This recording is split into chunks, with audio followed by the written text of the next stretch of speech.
Hello मेरे प्यारे बच्चों, मैं हूं सुधीर पांडे और आप देख रहे हैं 100 times education classes the branch of knowledge. तो चलिए हम लोग देख रहे हैं केमिस्ट्री का पहला चैप्टर आपकी क्लास 11th की एनसीईआरटी है और प्लीज़ एनसीईआरटी ही फॉलो करिए, जिसमें हम लोग पढ़ रहे हैं क्या some basic concept of chemistry, मतलब रासायनिक विज्ञान की मूल अवधारणाएं, जिसमें हम लोग 4 लेक्चर कर चुके हैं, 4 चैप्टर पढ़ चुके हैं। आज हम लोग क्या है 5वां लेक्चर करेंगे, मतलब इसका जो है इस चैप्टर का 5वां पार्ट होगा। तो चलिए हम शुरू करते हैं। आज हमारा टॉपिक है लॉ ऑफ केमिकल कॉम्बिनेशन, मतलब बहुत ही इम्पॉर्टेंट चीज़ है कि कोई भी रासायनिक अभिक्रिया होती है या कोई भी रासायनिक संयोजन होता है तो वो किस आधार पे होता है और कैसे होता है। तो चलिए हम लोग उसको देखते हैं। और आप देख रहे हैं 100 times education classes, please channel को सब्सक्राइब ज़रूर करिए। तो आइए देखते हैं हम लोग law of chemical combination, law of chemical combination, इसको हम कहेंगे हिंदी में रासायनिक संयोग के नियम। क्या कहेंगे? रासायनिक संयोग या संयोजन के नियम। रासायनिक संयोग या संयोजन आप कह सकते हैं के नियम। रासायनिक संयोजन या रासायनिक संयोग के नियम। तो चलिए देखिए, अगर आपको नीट क्वालिफाई करना है, आपको जो है आईआईटी जेईई और मेंस क्वालिफाई करना है, तो प्लीज़ आप एनसीईआरटी को ज़रूर फॉलो करिए, क्योंकि एनसीईआरटी ही हम लोगों का सिलेबस है ना। अब हर जगह हर स्टेट में केवल और केवल एनसीईआरटी ही चलती है। आप चाहे जितना एनसीईआरटी बेस्ड खरीद लीजिए, आप चाहे जितना अदर जो है पब्लिशर की किताब खरीद लीजिए, कोई फ़र्क पड़ने वाला है नहीं। आप ज़्यादा से ज़्यादा एनसीईआरटी पे ही ध्यान दीजिए। और प्लीज़ आपसे रिक्वेस्ट है कि पढ़ाते वक्त जो है एनसीईआरटी ज़रूर लेके बैठिए, ताकि आपको भी सुविधा हो कि चीज़ें आपको समझ में आए, क्योंकि सारी चीज़ लिख के नहीं बेटा बताई जा सकती हैं। और यूट्यूब का मतलब ये होता है कि आपका समय कम लगे और काम ज़्यादा हो। जैसे हमारे क्लास में होता है कि हम लोग एनसीईआरटी ही पढ़ते हैं और एनसीईआरटी ही पढ़ाते हैं, एनसीईआरटी पे ही फोकस करते हैं, एनसीईआरटी को ही अंडरलाइन करवाते हैं, ताकि आप वही किताब बार बार पढ़ेंगे तो आपको ये चीज़ याद आएगा, हाँ इस पेज पे ये यहाँ लिखा था, इस पेज पे ये था, इस पेज पे वो था ना, हमको याद आ जाता है। और जब अलग अलग किताब 50 किताब पढ़ते रहेंगे इधर उधर करके, तो आपको जो है जल्दी से याद नहीं आएगा, सिर्फ़ और सिर्फ कन्फ्यूजन होगा। तो इसलिए प्लीज़ आपसे रिक्वेस्ट है कि आप एनसीईआरटी ज़रूर लेके बैठिए ना, और जो है पढ़ाई अच्छे से करिए। सिर्फ आपको एनसीईआरटी पढ़ना है, बाकी किसी भी चीज़ को आपको नहीं पढ़ने की ज़रूरत रहती है। तो चलिए हम लोग देखते हैं अपने लॉ ऑफ केमिकल कॉम्बिनेशन में हमारे पास कितने नियम हैं भैया? 5। कितने? 5। पहला होता है कि द्रव्यमान संरक्षण का नियम। हम लिखेंगे भी, आप लोग भी लिख सकते हैं या स्क्रीनशॉट ले सकते हैं, क्लास वाले लिखते रहेंगे। द्रव्यमान संरक्षण का नियम, संरक्षण का नियम, हिंदी इंग्लिश दोनों लिखेंगे, क्योंकि हिंदी की डिमांड आजकल ज़्यादा बढ़ गई है। द्रव्यमान संरक्षण का नियम, तो इसे हम क्या कहेंगे? लॉ ऑफ मास कंजर्वेशन या लॉ ऑफ कंजर्वेशन ऑफ मास। क्या कहेंगे? Law of conservation of mass, conservation of मास, मतलब हमारे पास क्या है? मास, द्रव्यमान संरक्षण का नियम। पहला हमारे पास है द्रव्यमान संरक्षण का नियम, लॉ ऑफ कंजर्वेशन ऑफ मास। मतलब हम पहले 5 के 5 लिख लेंगे, आपको 5 नियम हैं, और उसको लिखने के बाद हम लोग फिर एक एक करके पढ़ेंगे। तो हम लोगों को देखिए, आप भी लिख सकते हैं लॉ ऑफ कंजर्वेशन ऑफ मास। उसके बाद हम लोगों का आता है दूसरा स्थिर अनुपात का नियम। क्या लिखेंगे बेटा? स्थिर अनुपात का नियम। तो आइए देखते हैं, दूसरा हमारे पास है स्थिर अनुपात का नियम, स्थिर अनुपात का नियम, अनुपात का नियम। इसको हम लोग क्या कहेंगे बेटा? बस फिर से वही है, लॉ ऑफ फिक्स रेशियो। क्या होगा? है fix ratio, ratio, fix ratio मतलब स्थिर रहेगा। क्या रहेगा? स्थिर रहेगा। क्या? अनुपात जो है किसी भी, अभी हम लोग 4 के चारों को देखेंगे। स्थिर अनुपात के नियम हमारे पास आ जाता है, बताइए, अगुणित अनुपात का नियम। क्या है? गुणित अनुपात का नियम हम लोग देखते हैं। आइए, तो अब आते हैं यहाँ पे स्थिर था, तो ये क्या है? गुणित अनुपात का नियम। गुणित अनुपात का नियम, इसको बेटा लिखेंगे हम लॉ ऑफ मल्टीपल प्रोपोर्शनल। क्या है? मल्टीपल न प्रोपोर्शनल। देखिए प्रोपोर्शनल, अब यहाँ को कर रहे हैं, आगे आप लिख लीजिएगा लॉ ऑफ मल्टीपल प्रोपोर्शनल। चौथा हमारे पास है बेटा, हम लोग जानते हैं गैलू-सैग गैसियस लॉ, उसका नाम ही क्या है? गैलू-सैग, गैलू-सैग। देखिए इनका नाम ऐसा है ना, तो थोड़ा सा आप लोग जो है अपने से समझिएगा। गैलू-सैग गैसियस लॉ, गैलू-सैग गैसियस नियम, गैलू-सैग गैसियस नियम। तो इनको हम लिख देंगे गैलू-सैग क्या है? Gaseous law, gaseous law. देखिए गैलू का नाम जो है ना बहुत वो है, तो थोड़ा सा जैसे कुछ लिखते हैं गैलू, अब यहाँ पे लगा दो सेक्स। क्या है?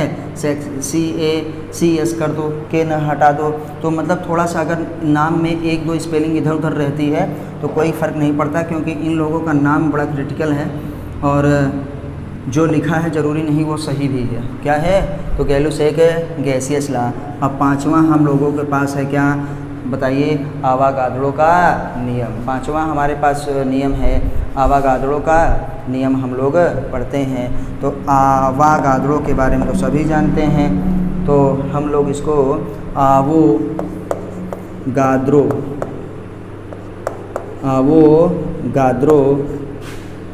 का नियम। थोड़ा ऐसा है कि हिंदी आज पहली बार इस तरह में लिख रहे हैं तो थोड़ा सा दिक्कत होती है। आवागाद्रो का नियम, तो क्या लिखेंगे? आवागाद्रो लॉ। क्या कहेंगे? आवागाद्रोज कर देंगे। क्या कहें? आवागाद्रोज लॉ। क्या है?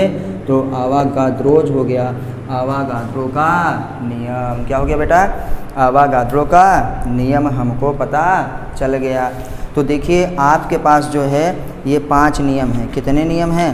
5 नियम हैं, और इन पाँचों को आपको जो है भली भांति याद रखना है, अच्छे प्रकार से आपको पढ़ना है, और NCERT ले के पढ़ना है, NCERT देख के पढ़ना है, NCERT को बार बार जो है याद करना है। बेटा आपसे कोई ये नहीं पूछेगा कि आपने कैसे पढ़ाई की थी, पहले कॉपी में लिखा था कि किताब से देखा था कि किस किताब से पढ़ा था ना। आपको आंसर बस आना चाहिए, वो आंसर के आपसे मतलब है।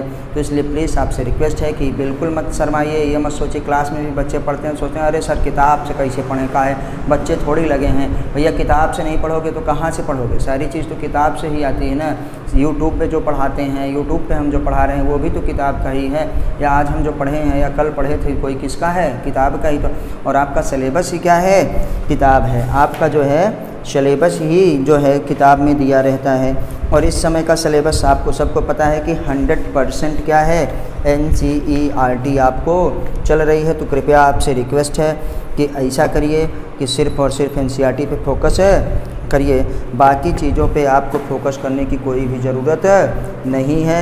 तो चलिए हम लोग अब अपना जो है एक एक नियम स्टार्ट कर देते हैं कि हमको इस नियम में क्या पढ़ना है। तो सारे आपने लिख लिया होगा। पहला नियम है बेटा, चलिए एक बार रिवाइज कर लेते हैं ना, आप लोग फिर से सुन लीजिएगा। पहला है द्रव्यमान संरक्षण का नियम। द्रव्यमान संरक्षण का नियम हमारे पास क्या है? लॉ ऑफ कंजर्वेशन ऑफ मास। इसको कौन दिया? वही फादर ऑफ केमिस्ट्री लेवोसियर साहब ने ही दिया था। स्थिर अनुपात का नियम। स्थिर अनुपात का नियम किसने दिया? जोसेफ प्राउस्ट ने। अभी हम लिखेंगे, एक एक करके सब लिखेंगे ना। अगुणित अनुपात का नियम, अगुणित अनुपात के नियम में हम लोग जानते हैं कि डाल्टन साहब ही थे ना।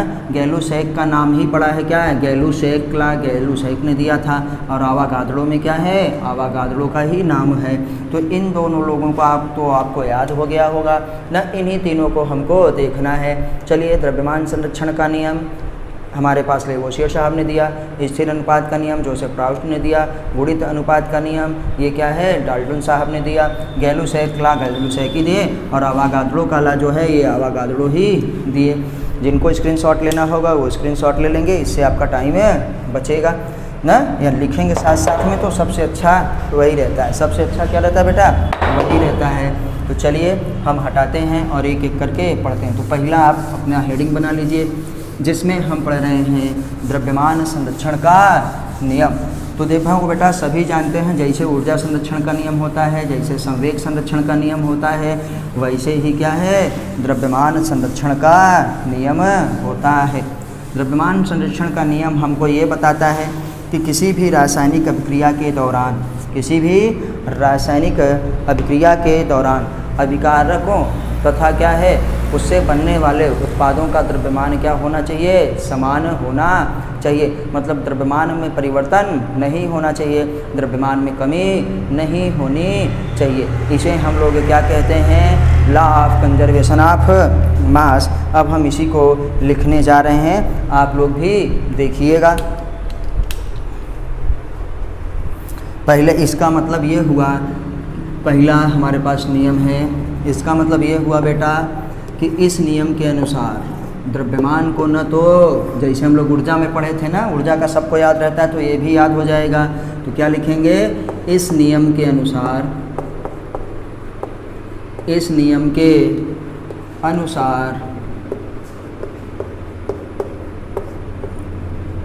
द्रव्यमान को न तो बनाया जा सकता है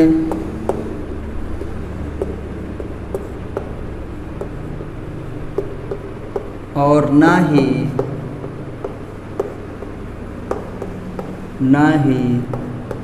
नष्ट किया जा सकता है। नष्ट किया जा सकता है। बेटा ये बहुत ज़रूरी चीज़ है। देखो हम लोग जानते हैं कि द्रव्यमान को न बना सकते हैं और न ही द्रव्यमान को हम लोग बिगाड़ सकते हैं, न बनाया जा सकता है। क्या है? लिखा है न तो क्या है? बनाया जा सकता है और ना ही, यहाँ भी देखो, नष्ट किया जा सकता है। न हम इसको बना सकते हैं न हम इसको नष्ट कर सकते हैं। इसीलिए कि कोई भी रासायनिक अभिक्रिया होती है तो उसमें जो रिएक्टेंट होते हैं और प्रोडक्ट होते हैं ना, इधर और उधर मतलब दोनों तरफ हम लोगों में क्या होना चाहिए? नंबर ऑफ़ एटम से सेम होना चाहिए। जब नंबर ऑफ़ एटम से सेम होंगे तभी उसका मास भी सेम आएगा। इसे हम क्या कहते हैं कि रासायनिक हमारे पास अभिक्रिया जब संपन्न होगी तो इसे हम द्रव्यमान संरक्षण का नियम कहते हैं। मतलब इसका मतलब ये हुआ कि रासायनिक अभिक्रिया होने से पहले, अब कुछ आपको सुनना है कि जैसे अर्थात, इसका मतलब ये हुआ अर्थात रासायनिक अभिक्रिया के पूर्व, ये क्या हो गया? अभिक्रिया के पूर्व एवं पश्चात या बाद में सभी तत्वों या ब्रैकेट में लिख सकते हैं परमाणुओं का द्रव्यमान समान होना चाहिए। अगर समान नहीं होगा तो ये क्या? लॉ ऑफ कंजर्वेशन ऑफ मास वाली थ्योरी क्या हो जाएगी? गलत हो जाएगी। क्या है? लॉ ऑफ मास क्या है? लॉ ऑफ कंजर्वेशन ऑफ मास वाली थ्योरी क्या हो जाएगी? गलत हो जाएगी। चलिए, तो अब हम लोग क्या करते हैं, पहले इसमें देख लेते हैं कि हमारे पास ये लॉ ऑफ कंजर्वेशन ऑफ मास किसने दिया था। हमको ऊपर लिखना चाहिए, तो हम लिखेंगे कहाँ पे, एंटोनी वॉन, क्या है, एंटोनी वॉन, क्या है, लेवोशियर, क्या है, या लेवोशिए भी लोग कहते हैं। एंटोनी वॉन क्या है, लेवोशियर साहब ने दिया था। हम इसको कहेंगे क्या, 1789 में, 1789 में उन्होंने इस नियम को दिया था। एंटोनी वॉन या एंटोन बस लिख दो न, लेवोशियर, इनको तो सभी जानते हैं, या लेवोशियर लोग कहते हैं। ये कौन है बेटा, फादर ऑफ केमिस्ट्री, क्या कहेंगे इनको, फादर ऑफ केमिस्ट्री, यही हैं, क्या है, फादर ऑफ केमिस्ट्री, इन्हीं को माना जाता है। तो एंटोनी वॉन लुई वॉन क्या है, लेवोशियर साहब ने दिया था, एंटोनी लेवोशियर। तो एंटोन वॉन लेवोशियर भी इनको कहा जाता है। तो यहाँ किताब में केवल एंटोनी दिया रहता है। तो हम लोग देखते हैं 1789 में फादर ऑफ केमिस्ट्री यही हैं, और उन्होंने बताया कि हमारे पास द्रव्यमान संरक्षण का नियम क्या होता है। तो आप स्क्रीनशॉट ले लीजिए, हम फिर आगे बढ़ते हैं। और प्लीज़ बेटा आपसे रिक्वेस्ट है कि चैनल को सब्सक्राइब जरूर करिए, वीडियो को लाइक करिए, अपने दोस्तों के साथ शेयर करिए, और अपने सुझाव आप हमको कमेंट के माध्यम से दे सकते हैं। आपका सब्सक्राइब करने में एक भी पैसा नहीं लगता, सारी चीज़ें फ्री हैं, आप तो सब कुछ जानते हैं ना। आजकल इतना ज़्यादा यूट्यूब का ज़माना है, इतना मोबाइल का ज़माना है, तो आपका एक भी पैसा वो कटेगा नहीं। इससे क्या होगा कि जैसे ही हम वीडियो अपलोड करते हैं आपको तुरंत सूचना मिल जाएगी कि जो है नई वीडियो आ गई है। तो रेड बटन से देखिए सब्सक्राइब लिखा है, तो उसको आप दाबिए। उसको जब आप दाबेंगे, क्लिक करेंगे, तो उसमें क्या आएगा, एक घंटी आएगी ना। घंटी को जब क्लिक करेंगे तो उसमें भी 3 ऑप्शंस आएंगे। पहला ऑप्शन सबसे आप ऑल वाला जो है क्लिक कर दीजिए, और आपको सूचना मिलती रहेगी। और अपने दोस्तों के साथ व्हाट्सएप पे, फेसबुक पे भी वीडियो को शेयर करिए, ताकि हमको भी देखिए इससे कुछ होता नहीं है। अभी उतने नहीं सब्सक्राइबर हुए हैं ना वो हुए हैं कि ज़्यादा आपको पैसा मिलेगा। बस ये होता है कि और भी अच्छे से वीडियो बनाने का मन होता है, और ये भी लगता है कि हमारी चीज़ों को लोग पसंद कर रहे हैं, तो कुछ और बेहतर किया जाए, कुछ और अच्छा किया जाए। तो आइए फिर हम लोग देखते हैं। अब आते हैं नेक्स्ट पे, यहीं पे देखेंगे, अभी ये नियम ख़त्म नहीं हुआ है। हम यहाँ पे देखो दिखाएंगे कि कैसे भैया हमारे पास, अर्थात ये जो करके दिखाएँ अभिक्रिया से पूर्ण होने से पहले ना, पूर्ण होने के बाद जितने भी तत्व थे या जो भी परमाणु थे उनके क्या होने चाहिए, बताइए, द्रव्यमान एक समान होने चाहिए। क्योंकि नहीं तो कम ज़्यादा हो जाएगा तो इसका मतलब होगा कि हम घटा सकते हैं, बढ़ा सकते हैं, चीज़ों को कर सकते हैं, तमाम चीज़ों को कर सकते हैं। तो मान लो हम लिए एक जो है, ये आप जानते हैं कि N2 है, और हम यहाँ पे कह रहे हैं कि हाइड्रोजन है। N2 है और क्या है, हाइड्रोजन है। नाइट्रोजन और हाइड्रोजन दोनों मिल करके क्या है, अमोनिया का निर्माण करते हैं। किसका निर्माण करते हैं, अमोनिया का निर्माण करते हैं। तो अब हम देख रहे हैं कि भैया नाइट्रोजन और हाइड्रोजन दोनों मिल करके अमोनिया का निर्माण करते हैं। तो आइए देखते हैं कि क्या दोनों तरफ परमाणु समान हैं या परमाणु भार समान है। परमाणु हमारे पास भार कब समान होगा, उस तत्व का द्रव्यमान कब समान होगा, उसका मास कब इक्वल होगा, जब उसमें उपस्थित क्या है, तत्व अभिक्रिया में दोनों तरफ समान हो। मतलब जितना अभिकारक रिएक्टेंट की तरफ है उतना प्रोडक्ट की तरफ भी होना चाहिए। अगर उसके तत्व जो है समान हो गए, इसी को हम कहते हैं बैलेंस रिएक्शन। कौन सी reaction, balance reaction. Balance reaction का मतलब कि संतुलित अभिक्रिया आपकी होनी चाहिए। तो जब तत्व समान होंगे तो पक्का है कि उनके द्रव्यमान भी समान हो जाएंगे। तो इसीलिए इसको हम लोग देखते हैं, ये हमारा रिएक्टेंट है, ये प्रोडक्ट है। आइए देखते हैं, रिएक्टेंट में नाइट्रोजन यहाँ पे 2 है लेकिन नाइट्रोजन यहाँ पे 1 है, हाइड्रोजन यहाँ पे 2 है लेकिन हाइड्रोजन यहाँ पे 3 है। तो इसका मतलब ये बैलेंस रिएक्शन नहीं है, और जब बैलेंस रिएक्शन ही नहीं है तो बेटा इनमें द्रव्यमान कभी सेम हो ही नहीं सकता है। तो आइए देखिए, हम लोग देखते हैं कि नाइट्रोजन 2, और यहाँ तो क्या करेंगे हम लोग सीधे हिट एंड ट्रायल मेथड से, हिट एंड ट्रायल मेथड का देखिए आपको बैलेंस रिएक्शन करने के लिए 3 मेथड हैं। Hit and trial method, oxidation reduction मतलब ऑक्सीडेशन नंबर से, ऑक्सीकरण संख्या से, और तीसरा हमारे पास होता है कौन सा, आयन इलेक्ट्रॉन मेथड के द्वारा। लेकिन हम लोग सबसे पहला सरल वाला ही इससे करते हैं हमेशा, क्योंकि जितने हिट एंड ट्रायल मेथड में यही होता है कि जितने आपके परमाणुओं की ज़रूरत है ना, उतने उचित संख्या से आप उसको मल्टीप्लाई कर दीजिए, गुणा कर दीजिए, आपका हो जाएगा। आपने क्लास 10th में पढ़ा होगा और ज़रूर NCERT पढ़िए। अगर आपको क्लास 12th में या क्लास 11th में कुछ भी नहीं समझ में आता तो प्लीज़ आपसे रिक्वेस्ट है कि पहले आप 10th की पढ़िए। अगर 10th की भी नहीं समझ में आती है तो फिर आप 9th का पढ़िए। हाँ, 9th से आप पढ़ना चालू कर देंगे तो आपको सब कुछ भी अच्छी तरीके से भली भांति समझ में आना चालू हो जाएगा। तो आइए देखते हैं। तो नाइट्रोजन 2 है, यहाँ पे नाइट्रोजन 1 है, तो हम नाइट्रोजन को ये देखो 2 से गुणा कर दिए तो नाइट्रोजन 2 हो गया। नाइट्रोजन 2 होने के चक्कर में बेटा हाइड्रोजन भी कितना हो गया, 6 हो गया, क्योंकि इस 2 का गुणा यहाँ पे है और ये 3 से 7 हुआ तो 2 2 3 6, लेकिन हाइड्रोजन यहाँ पे 2 ही है, तो इसलिए हमने क्या कर दिया, 3 से गुणा कर दिया। तो देखो अब क्या हो गया, 2 नाइट्रोजन है, हाइड्रोजन 3 दूनी 6, यहाँ पे ये जो 2 है इसके साथ भी गुणा होगा, इसके साथ भी, तो हाइड्रोजन 3 था, 2 से गुणा हो गया 6 हो गया। मतलब तत्व समान है। अब तत्व समान हैं तो हम इनके भार भी देख लेते हैं कि रासायनिक अभिक्रिया से पहले और रासायनिक अभिक्रिया के बाद ये समान है कि नहीं है। आइए देखिए, नाइट्रोजन का, एक नाइट्रोजन का हमारे पास क्या होता है, एटॉमिक मास 14 होता है, 14 होता है, तो 2 का कितना हुआ, 14 दूना 28,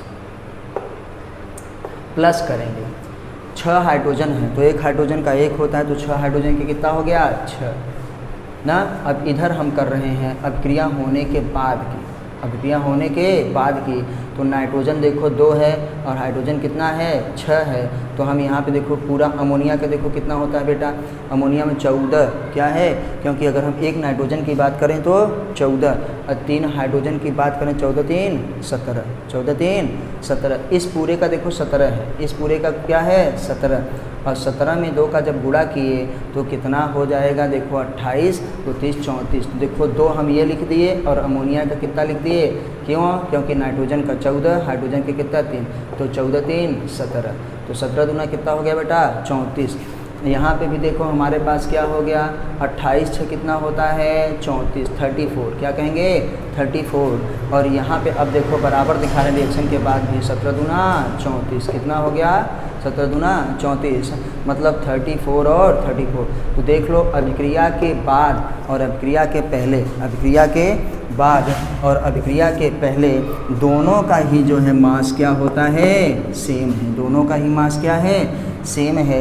इसलिए हम कहते हैं कि किसी भी रासायनिक अभिक्रिया के दौरान या किसी भी रासायनिक परिवर्तन होने के दौरान द्रव्यमान को न तो बनाया जा सकता है और न ही द्रव्यमान को नष्ट किया जा सकता है, तो इसे हम कहते हैं द्रव्यमान संरक्षण का नियम। चलिए, तो आज हम जो है एक आर्ट रिएक्शन अगर आप और देखना चाहें तो आइए उसको भी हम लोग देख लेते हैं कि हमारे पास क्या होता है। मान लो सपोज दैट हम कहते हैं कि हाइड्रोजन है, हाइड्रोजन के साथ क्या जुड़ा, कौन सा गैस, ऑक्सीजन, मतलब साधारण जो हम जल बनाते हैं। ये आपकी पहली रिएक्शन हम लोग देख चुके हैं, ये दूसरी रिएक्शन। आराम से पढ़िए, कोई दिक्कत नहीं है, खूब अच्छे से समझिए।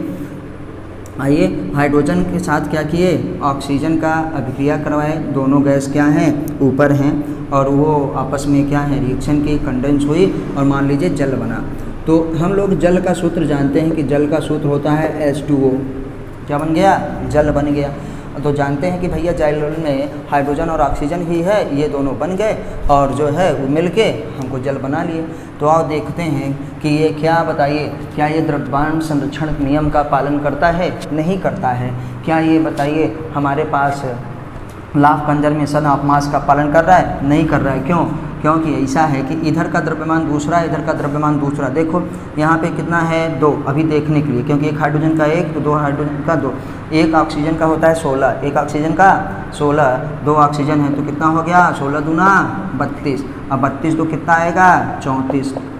इधर आओ देखते हैं, इधर हमारे पास कितना है 2 और यहाँ पे ऑक्सीजन 2 गुणा है किसके साथ, 16 के साथ। क्यों, क्योंकि एक ऑक्सीजन का 16 गुणा में है, प्लस नहीं बेटा, तो 16 दूना कितना आएगा 32। तो यहाँ देखो 32, यहाँ पे है 34, यहाँ पे है 32, तो मतलब law of conservation of mass का ये पालन नहीं करता है, द्रव्यमान संरक्षण के नियम का पालन नहीं कर रहा है। तो द्रव्यमान संरक्षण के नियम के पालन करने के लिए यह आवश्यक है कि जो हमारे पास रिएक्टेंट है, विकारक है या उत्पाद है, उसमें क्या है, तत्वों की संख्या क्या हो, समान हो। तो इसलिए अपक्रिया बैलेंस की जाती है। तो आइए अब दिखाते हैं। अब हम क्या करेंगे, पहले अपक्रिया को बैलेंस करेंगे। आपसे ये भी पूछा जा सकता है कि रासायनिक अपक्रिया को या किसी केमिकल रिएक्शन को हम लोग क्यों बराबर करते हैं, क्यों बैलेंस करते हैं, क्यों संतुलित करते हैं। क्योंकि ऐसा है कि ताकि वह द्रव्यमान संरक्षण नियम का पालन करे, नहीं तो उस नियम का उल्लंघन हो जाएगा। तो आइए देखते हैं। हाइड्रोजन 2 है, ऑक्सीजन क्या है 2। देखो हाइड्रोजन तो यहाँ 2 है, हाइड्रोजन तो यहाँ 2 है, लेकिन ऑक्सीजन यहाँ 2 नहीं है। मान लो आपके मन में आ गया सर जी यहाँ 2 लगा दें तो भैया तब जल कहाँ, तब तो हाइड्रोजन परऑक्साइड बन जाएगा। तो कहोगे सर जी हाँ वो भी तो बनाता है, हाँ सर जी वो भी तो बनाता है। तो भैया हम पहले ही ये चीज़ कर लेते, लेकिन हम जल बनाए हैं। क्या बनाए हैं, जल बनाए हैं, जल बना है। तो जब हम जल बनाए हैं तो यहाँ पे हम 2 का गुणा कर रहे हैं कि ताकि देखो इसका गुणा इसके साथ भी है, इसका गुणा इसके भी साथ भी है।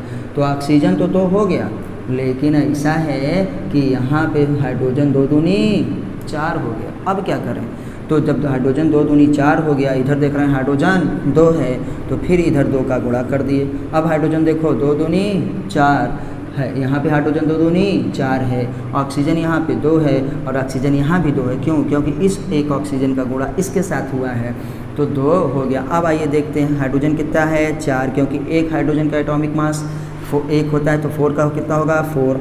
2 ऑक्सीजन का हमारे पास होगा 32, क्योंकि 1 का होता है 16। अब हमारे पास और देखो, यहाँ पे देखो कितना है, ये जल है, मान लो ये केवल जल है, तो ये जल क्या होगा 16 2 18, क्योंकि इसका 16 और ये हमारे पास क्या है 2 से गुणा है, ये हमारे पास है 2 18 होगा, 18 में 2 से गुणा, 18 में 2 से गुणा, तो 18 दूना 36। देखो ये जल का, अगर हाइड्रोजन का आप यहाँ देखो ऑक्सीजन का इसे, तो ऑक्सीजन का अगर हम कहें कि कितना मास है, तो 16 इसका 2 इसका, 16 2 18 और 18 में 2 का गुणा यहाँ पे है, तो 18 दूना बताइए 36। तो समझ में आ गया ना। तो देखिए यहाँ पे हमारे पास क्या होगा 2 इंटू क्या करेंगे 18 करेंगे, तो यहाँ पे देखो 32 4 36 और बेटा यहाँ पे भी अभिक्रिया होने के बाद क्या कहेंगे 18 दूना 36। इसका मतलब इधर का मास ना, इधर का मास इधर जो है कि मास के बराबर है, इन दोनों का मास बराबर है। तो हम इसको समझ गए कि ये क्या है, लॉ ऑफ कंजर्वेशन ऑफ मास, मतलब द्रव्यमान संरक्षण नियम का पालन करता है। और इसको लेवोसियर साहब ने 1789 में दिया था, याद रखिएगा। अब हम आते हैं 1789 में दिया था। अब हम 2 लोग दूसरा नियम अपना करेंगे, आइए देखते हैं। जिसको स्क्रीनशॉट लेना होगा वो स्क्रीनशॉट ले लेगा। दूसरा हमारे पास क्या था, निश्चित अनुपात का नियम। क्या था, निश्चित अनुपात का नियम।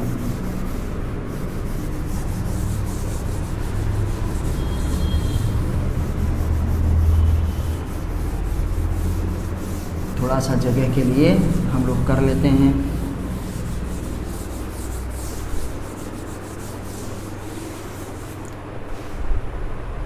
दूसरा नियम बेटा हमारे पास था स्थिर अनुपात का नियम। आप लोग प्लीज़ एनसीईआरटी ज़रूर पढ़िए, अनुपात का नियम एनसीईआरटी लेके बैठिए। और आपसे रिक्वेस्ट है कि प्लीज़ चैनल को जो है सब्सक्राइब ज़रूर करिए और अपने दोस्तों से भी करवाइए, ताकि हम आपको जो है अच्छी तरीके की वीडियोज़ क्या है देते रहें। आपको केमिस्ट्री की भी मिलेगी, बायोलॉजी की भी मिलेगी, और आपको क्या है बताइए, हमको फिज़िक्स की भी मिलेगी, आपको पूरी तरीके से, ताकि अच्छे से होता रहे।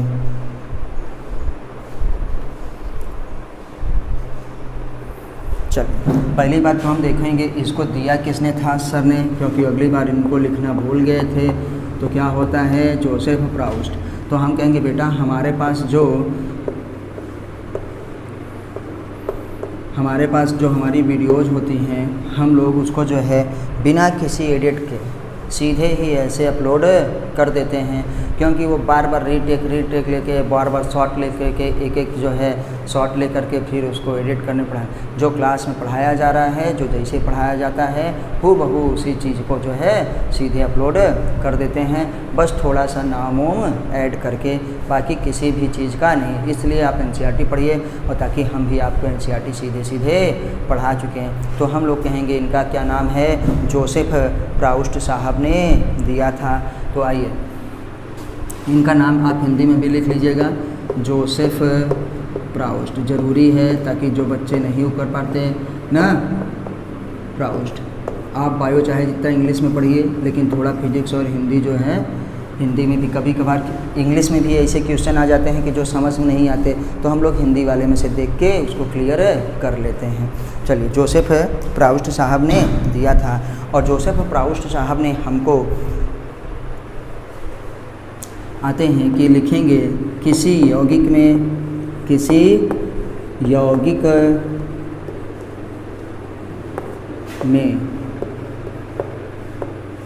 भी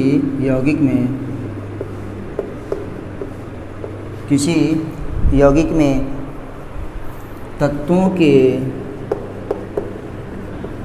द्रव्यमानों का कुल अनुपात निश्चित होता है। कुल अनुपात निश्चित होता है। अभी हम लोग बेटा एग्जाम्पल करेंगे तो आपको समझ में आ जाएगा। जैसे पहले पढ़े, कहें किसी भी यौगिक में तत्वों के द्रव्यमानों का कुल अनुपात निश्चित होता है। ऐसा, इसको समझने के लिए आपको थोड़ा सा पहले पीछे जाना पड़ेगा कि हम लोग जो पीछे पढ़ चुके हैं कि क्या होता है अणु, क्या होता है परमाणु ना, क्या होता है तत्व, क्या होता है यौगिक। हम लोग पढ़े हैं कि जैसे क्लास 9th में भी आप पढ़े होंगे कि जो हमारे पास पदार्थ है उसका हम लोग वर्गीकरण करते हैं, क्लासिफिकेशन ऑफ मैटर्स। किसमें, किस आधार पे कि वो मिक्सचर है कि प्योर है। तो मिक्सचर में हम लोग पढ़े थे होमोजेनियस मिक्सचर और हेट्रोजेनियस मिक्सचर। लेकिन जब हम प्योर सब्सटेंस में आ गए थे या प्योर मैटर में आ गए थे तो हम दो चीज़ पढ़े थे, एक एलिमेंट होता है या कंपाउंड होता है। तो कोई भी कंपाउंड कैसे बनता है, तो तत्वों के निश्चित अनुपात से, उनके कहने का मतलब यही है कि जब तत्व क्या है, दो या दो से अधिक तत्व निश्चित अनुपात में मिलते हैं तो यौगिक बनाते हैं। तो मतलब तत्वों के निश्चित अनुपात से यौगिक बनते हैं। ऐसा नहीं कि कोई सी भी चीज़ को बस ऐसे मिला दो और बन गया हमारे पास कंपाउंड ना। जैसे हम लोग यूरिया ही कहते हैं, हमारे घर में किसान हैं तो हम लोग कहते हैं अरे यूरिया लोकल आ गया। भैया यूरिया लोकल होती ही नहीं है, क्योंकि जब तक NH2CO NH2 का रेशियो फिक्स नहीं होगा तब तक यूरिया नहीं बनेगी। मतलब उसमें कुछ क्रिस्टल मिला देते हैं रबड़ वबड़ वाले या तमाम चीज़ जो है पन्नी के, लेकिन यूरिया लोकल नहीं हो सकती। जैसे हम कहें कि अमोनिया हमको बनाना है तो अमोनिया तभी बनेगी जब क्या नाइट्रोजन 1 रहेगा और हाइड्रोजन 3 रहेंगे, मतलब 1:3 रहेगा, तभी ऐसा होगा, नहीं तो कभी यूरिया नहीं बनेगी। जैसे हमको जल बनाना है, जल का हम लोग जानते हैं H2O होता है, मतलब अब अनुपात लें तो हाइड्रोजन 2 और ऑक्सीजन 1 होगा तभी जो है जल बनेगा, नहीं तो जल नहीं बनेगा। तो यही इनका जो है नियम है कि किसी यौगिक में हम लोगों को किसी यौगिक में तत्वों के द्रव्यमानों का अनुपात सदैव क्या होता है, समान रहता है, का कुल अनुपात निश्चित होता है, या हम इसी को क्या लेंगे, द्रव्यमानों का अनुपात सदैव समान रहता है। का निश्चित का मतलब अनुपात सदैव समान रहता है, मतलब समान का मतलब बदलेगा नहीं, समान रहता है, समान रहता है। ये भी आप निश्चित में कुछ और मतलब कि हाँ इतना ही होगा, नहीं, सदैव समान रहता है, जिधर है उधर है। तो आइए हम लोग अब इन्हीं का एग्जाम्पल करते हैं कि मान लीजिए उन्होंने एक चीज़ NCERT में बताई गई है जिसका नाम है क्यूप्रिक कार्बोनेट। क्या कहेंगे, क्यूप्रिक कार्बोनेट। क्यूप्रिक कार्बोनेट का मतलब है CuCO3, मतलब ये हमारे पास क्यूप्रिक कार्बोनेट हो गया। मतलब अगर आप यहाँ पे लिखना चाहेंगे तो इसका ऑक्सीडेशन स्टेट जानते रहिएगा ना, कितनी होती है, तो ऑक्सीडेशन स्टेट इसकी क्या है 2 है। हम यहाँ पे लिख दे रहे हैं ऑक्सीकरण संख्या, ऑक्सीडेशन नंबर, क्या कहेंगे ऑक्सीडेशन नंबर। क्यूप्रिक जो है कार्बोनेट में इसका होता है ऑक्सीडेशन नंबर कितना 2। तो इसमें वो कह रहे हैं कि निश्चित अनुपात होता है। अब इन्होंने कहा कि भैया हम एक नेचुरल क्या है क्यूप्रिक ले लें कार्बोनेट और दूसरा एक क्या ले लें आर्टिफिशियल। वो कह रहे हैं कि एक हम नेचुरल लिए हैं, नेचुरल है क्यूप्रिक कार्बोनेट, और ये क्या है एक आर्टिफिशियल। आर्टिफिशियल मतलब संश्लेषित, क्या कहेंगे संश्लेषित, आर्टिफिशियल क्यूप्रिक कार्बोनेट। ये आप भगवान बनाएं या प्रकृति में जो फ्री मिले, नेचर का मतलब जिसको हम भगवान कहते हैं या प्रकृति कहते हैं, ये खुद से मिले, किसी पेड़ पौधे में मिले, किसी जंतु में मिले, ज़मीन पे मिले, खनिज के रूप में मिले ना, या हम लोग इसको लैब में बनाएं। क्या बनाएं लैब में बनाएं, सिंथेसिस करें ना, सिंथेसाइज करें या कृत्रिम ढंग से बनाएं, तो दोनों ही क्या होता है CuCO3 होता है ना। ये भी क्यूप्रिक कार्बोनेट है, ये भी क्यूप्रिक कार्बोनेट है। ऐसा नहीं होगा कि जो गॉड ने बनाया हो उसमें दूसरा हो और इसमें क्या है दूसरा हो। जब CuCO3 होगा ही नहीं, इनके तत्वों के द्रव्यमान क्या है निश्चित नहीं होंगे, सदैव समान नहीं होंगे, तो ये बनेगा ही नहीं बनेगा। आइए अब देखते हैं। मान लीजिए इसमें कहता है 3 तत्व हैं, यहाँ भी देखते हैं, यहाँ भी देख लेते हैं, यहाँ भी। इसमें कितने तत्व हैं 3। पहला हमारे पास इसको देख लेते हैं, 3 तत्व हैं। हम देखेंगे किसको कापर को, थोड़ा नीचे लिख दे रहे हैं इसे ताकि 3 खाने बन जाए, ठीक है। हम यहाँ पे देख रहे हैं इस वाले में कॉपर, इस वाले में क्या देख रहे हैं कॉपर। इस वाले में हम देखेंगे कौन सा है कार्बन, इस वाले में हम देखेंगे ऑक्सीजन। लोग ऐसे ऐसे कर दिए। इसके लिए इस वाले के लिए हम लोगों ने बना लिया है कि भैया ऑक्सीजन हम कॉपर का देखेंगे, कार्बन का देखेंगे और ऑक्सीजन का द्रव्यमान हम लोग देखेंगे। तो आप जानते हैं कि हमारे पास अगर देखेंगे कि तांबे का हमारे पास है क्या द्रव्यमान प्रतिशत, या तांबे का प्रतिशत है द्रव्यमान प्रतिशत है 51.3। बेटा ये निकालना पड़ता है, आप जानते हैं द्रव्यमान प्रतिशत कैसे निकालेंगे न, उसका द्रव्यमान बटे क्या है पूरे का द्रव्यमान मल्टीप्लाई बाई 100। अभी हम लिख लेते हैं, फिर किसी एक का निकाल के दिखा देंगे। 51.3 है। ऑक्सीजन का अब क्यूप्रिक कार्बोनेट में आप निकालेंगे तो उसका आता है 9.74। आपकी NCERT में है, परेशान मत होइए। 9.74 एक का हम निकाल के दिखाएंगे।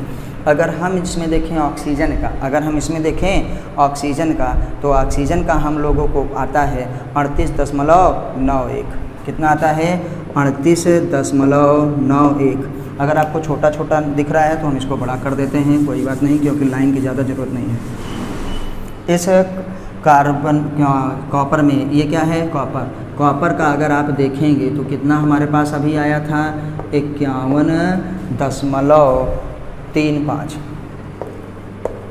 अगर हम देखें कार्बन का तो कार्बन का अभी आया था 9.74। 9.74। अगर हम देखें ऑक्सीजन का तो ऑक्सीजन का कितना आता है 38.91। 38.91। तो बेटा इसमें ये कृत्रिम वाला है, इसमें भी कॉपर इतना ही होगा, इसमें भी जो है जितना कार्बन है जितना ऑक्सीजन इसमें है, ये क्या है द्रव्यमान प्रतिशत। क्या कहेंगे द्रव्यमान प्रतिशत, मतलब कुल द्रव्यमान में जितना ये है, मान लो 100 है, ये पूरा क्या है 100 है, ये पूरा क्या है 100%। तो 100% में 51.35% कॉपर है, तांबा जिसे कहते हैं, और 100% में 9.74% क्या है कार्बन है, और 100% में 38.91 क्या है प्रतिशत हमारे पास ऑक्सीजन है। तब जाके ये 100% क्या है क्यूप्रिक कार्बोनेट बनता है। तब जब 100% क्यूप्रिक कार्बोनेट बना तो चाहे ये वाला बना हो चाहे ये वाला, मतलब चाहे वो खुद से बना हो, नेचुरल हो, प्राकृतिक हो ना, चाहे सिंथेसाइज किया गया हो या आर्टिफिशियल हो, इन दोनों में ही जो है कॉपर का ना, या हम कहेंगे कार्बन का या ऑक्सीजन का अनुपात ना, द्रव्यमान प्रतिशत हमेशा निश्चित रहेगा। द्रव्यमानों का कुल अनुपात हमेशा निश्चित रहता है, या द्रव्यमानों का अनुपात निश्चित रहता है। आइए अभी हम दिखा रहे हैं कि अब इसमें हम एक का दिखा दें कि आपको कैसे कितना आता है। तो चलिए हम पूरे में जो है निकालेंगे क्या होता है, इसको हम स्क्रीनशॉट ले लीजिए, हम फिर हटा रहे हैं। हम निकालेंगे क्यूप्रिक कार्बोनेट में ऑक्सीजन का द्रव्यमान प्रतिशत। क्यों पहला दूसरा करें, आओ अंतिम वाला देखते हैं इतना आता है कि नहीं। ऑक्सीजन का द्रव्यमान प्रतिशत हटा रहे हैं, चलिए।